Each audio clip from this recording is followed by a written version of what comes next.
Hello YouTube, what's up? My name is Aaron or Camilla, whichever you know me as. I make YouTube videos usually related to transgender topics, but not exclusively transgender topics. Sometimes I play my guitar or review something like a vape. And I like to vape, it's one of my hobbies, so I enjoy smoking cigarettes, vaping, and smoking herb, but I'm making a video today about something different. Today is a very important video.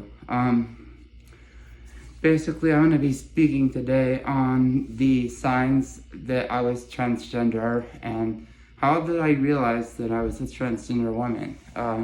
In a nutshell, I didn't know I was transgender until my late teens, early 20s. I am middle 30s, and I've been in medical transition for, 14 years. In some capacity medically. I'm making this video to show some of the things that I experienced growing up that were kind of like, you could say red flags as to maybe I'm trans, it's a red flag that I'm not a man, but in my mind, a female. Now, I always have this belief system that you cannot change your sex. If you are born one gender biologically, that's what you'll die as. And even if you start puberty inhibitors young, it still does not change your genetics. Back when I was growing up, I'm 34, going on 35. Back in the 90s, when I was a kid, there was no YouTube, there was very little internet. Pardon, my allergies are terrible today. But there was very little internet information. Internet was in its infancy in the 90s, and in the early to mid 2000s, I had very little material to reach out to or read in order to understand my feelings. And some of the signs that I had growing up that I was transgender didn't show up right away, or I had to look back in it in hindsight. And hindsight is always 20/20. If I had known about how I felt and how to label for it and knew it was a diagnosable condition as a teen, I may have transitioned at a younger age. But that's not the case, and I started taking a testosterone blocker when I was 20 years old. I am now 34, going on 35, so I've been on HRT of some capacity for 14 years.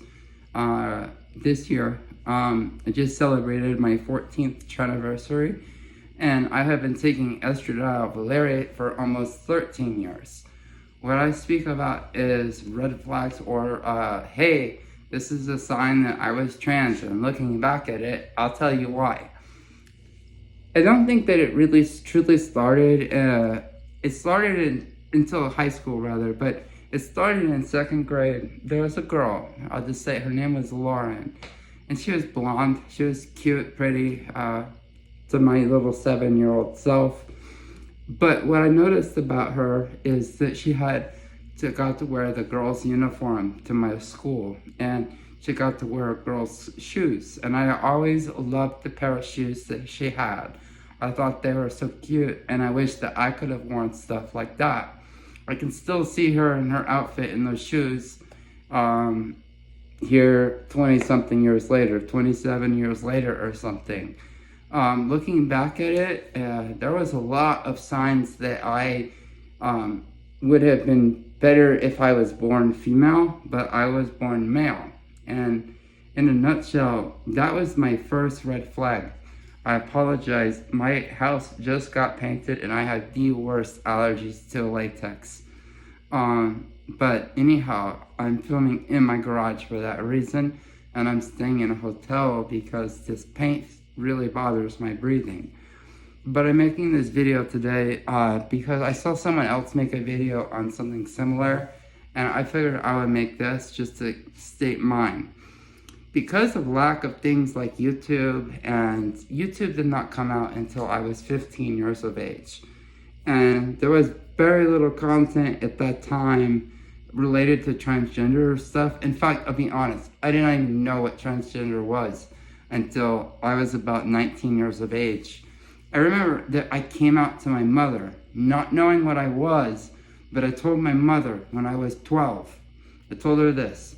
I said, Mom, I feel like God made me born in the wrong body. Like, I see all these other girls at school, and I like their outfits, their uniforms. I like this, like the social construct of being feminine as a child. And this was when I was only 12.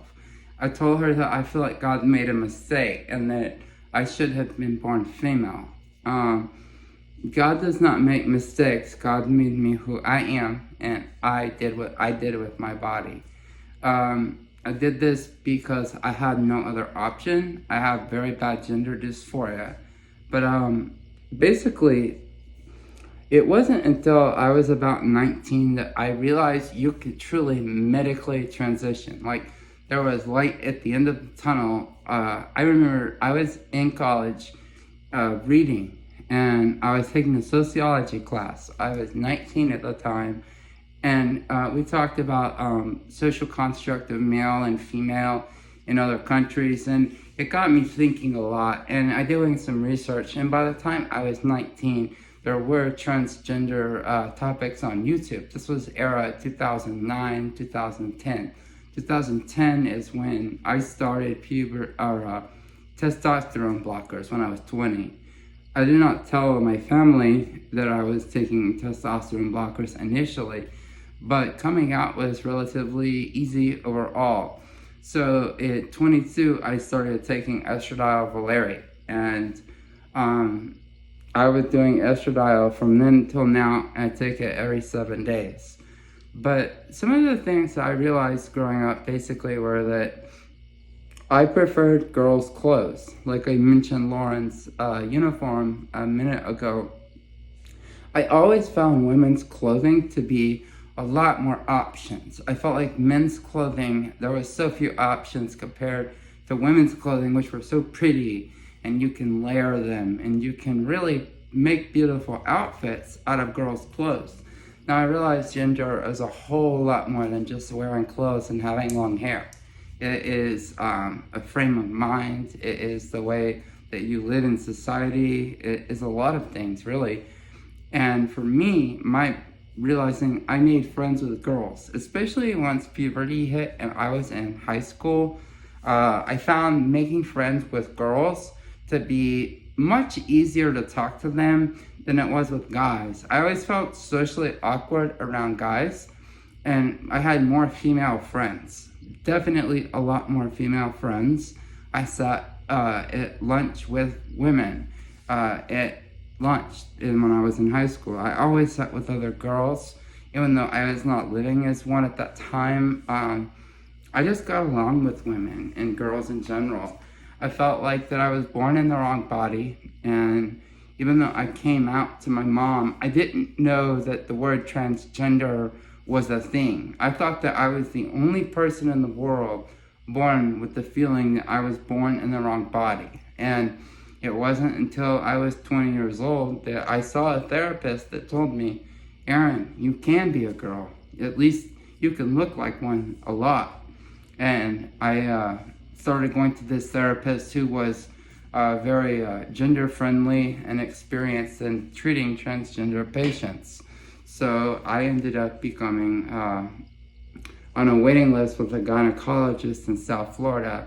I started testosterone blocker called spironolactone and finasteride when I was 20. And I started, as I stated, estradiol valerate at 22. Being on estradiol improved the quality of my life significantly.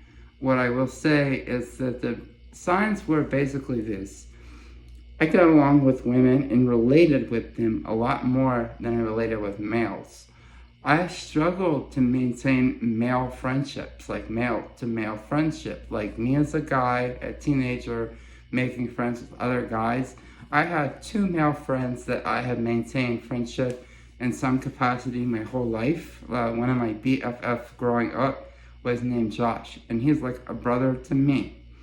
I had guy-friend relationship with him where we were buddies, best friends, and hung out and did stereotypically male things.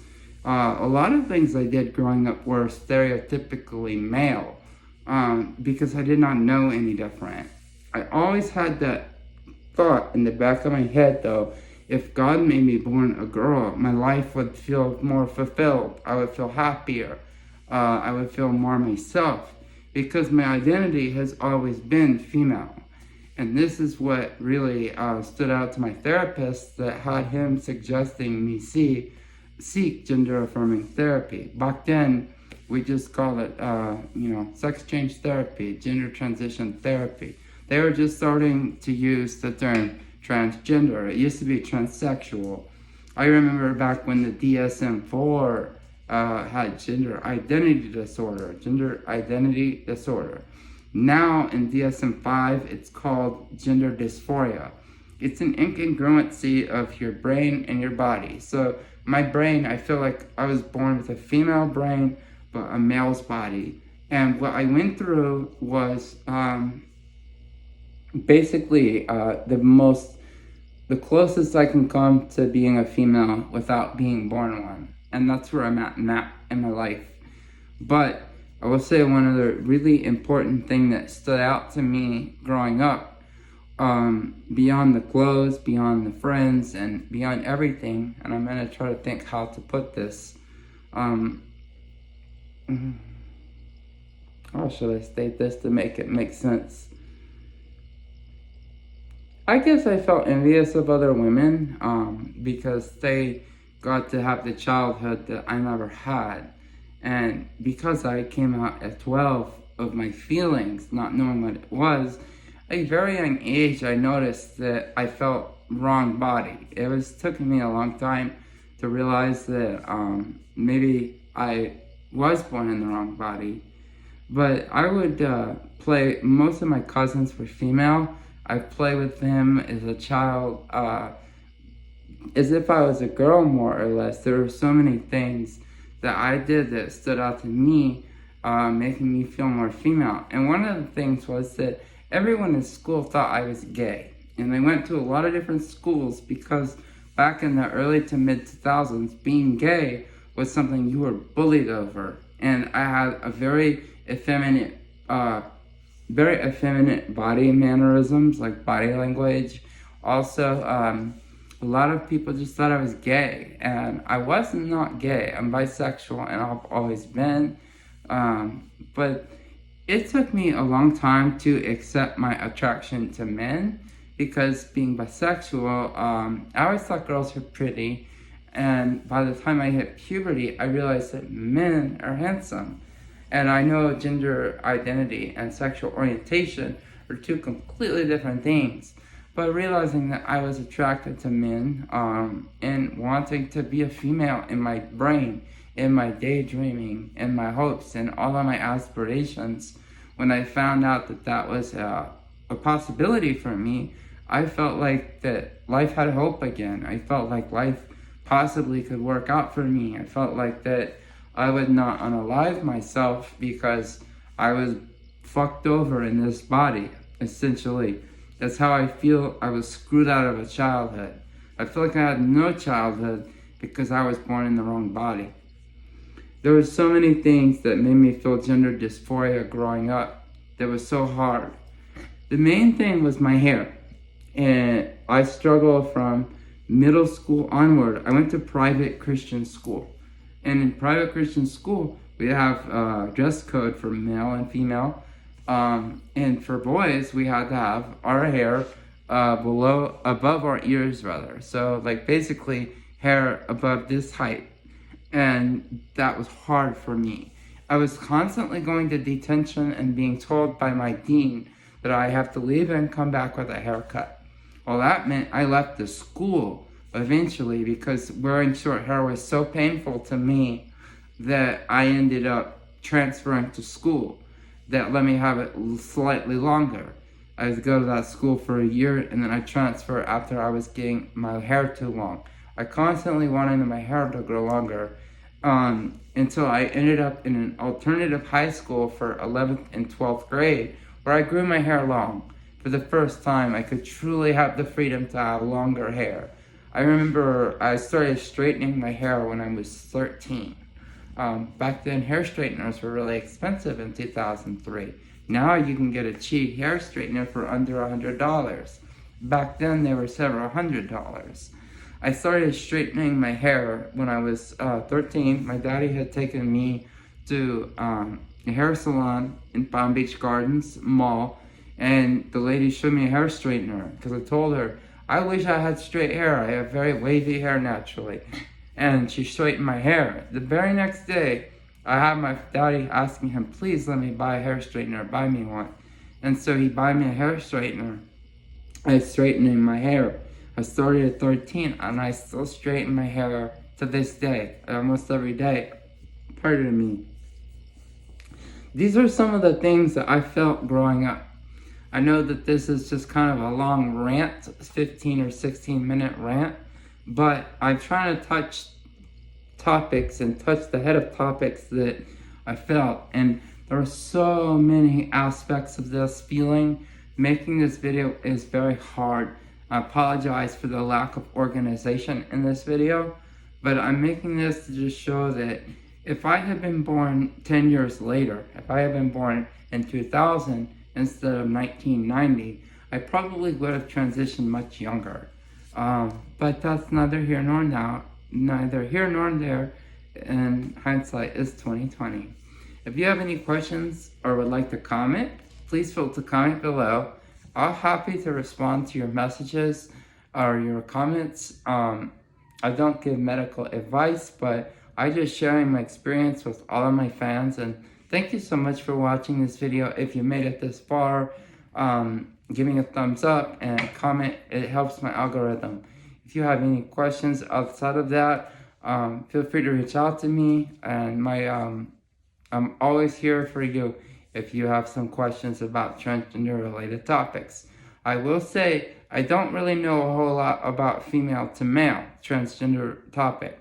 I don't know what that's like because I'm the opposite, but I do know what gender dysphoria feels like, and it's not fun. But I'm happy and so grateful and blessed to be who I am today. And I'm grateful that God has allowed me to be who I am today and having parents that love and accept me as a daughter. Until next time, bye-bye.